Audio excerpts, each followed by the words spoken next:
I've lived in the United States long enough now to accept a simple truth about my life. I'm not an Australian anymore. Apparently, I'm from next to New Zealand. I'll order a coffee, say about 3 words, and someone will go, "Oh, you're a Kiwi." And look, I don't correct them straight away. Not because I'm offended, but because I genuinely understand how we got to this point. From the outside, Australia and New Zealand look like a package deal. Same part of the world, similar accents, allegedly. And our flags are so similar that even we sometimes have to take a second look at them. One's got stars, the other one's got slightly different stars. Now, if you didn't grow up with it, that feels pretty much close enough, right? Sport doesn't help matters either. We play each other constantly. Rugby, cricket, league, netball. And we don't just play, we care deeply, emotionally, for generations. Make sure it isn't underarm, but I've got the feeling he's a big ex-Victorian skipper. We're going to go an underarm.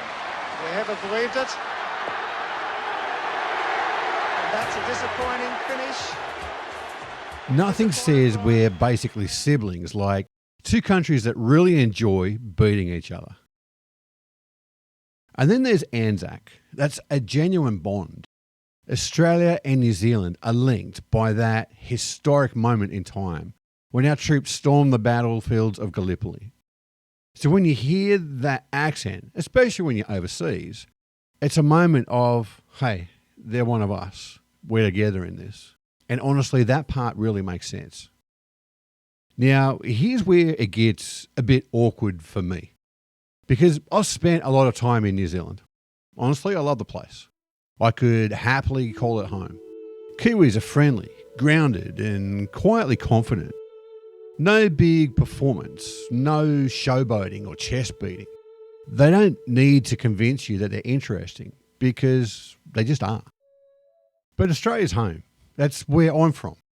That's the sense of humour that I carry around the world. The worldview that I have, I keep dragging into conversations whenever anyone asks for it or not. And I've also been lucky enough to spend a lot of time in the South Pacific, particularly in Samoa where I lived. I spent several years working and travelling all around the Pacific. And living in Polynesian culture teaches you some things very quickly. Mostly humility. You learn when to speak, when not to speak, when to sit down, when to take your shoes off, and very clearly, when you are not the most important person in the room. So when Australia and New Zealand get mashed into the same thing, it doesn't just blur geography.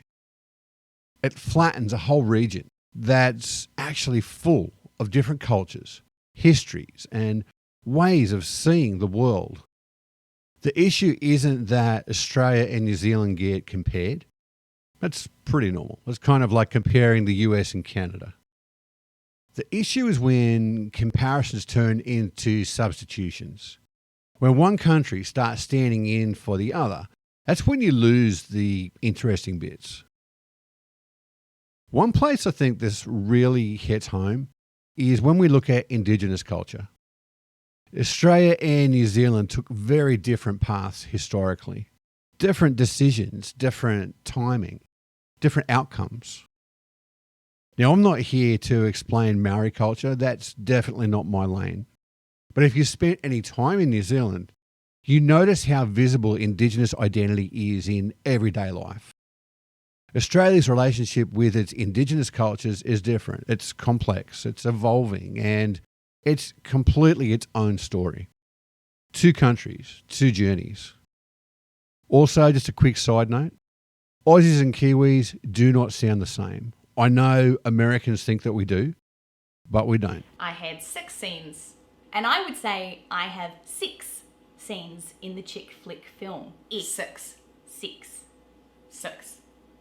And if you ever want to watch 2 very friendly people calmly argue about the word fish for more than 10 minutes, This is how you do The it. fish with the chips in the fridge. Is the fish with the chips in the fridge? Is the fish with the chips in the fridge. Is the fish with the chips in the fridge? A couple of years ago, I made a video called Australia is Not New Zealand. And a clip from that video has taken off recently, which tells me that this confusion is still very much alive and well around the world. So this isn't about being offended. It's about noticing the difference between things that look similar. Australia and New Zealand are closely linked. We're connected. We're good mates. We're just not the same country. And to be honest, if you're going to mistake my accent for something else, at least mix it up a bit. New Zealand, South African, the occasional confused Brit or Scot. Hey, throw Boston in there as well. I like a bit of variety in my identity crisis. Hooroo, mateys.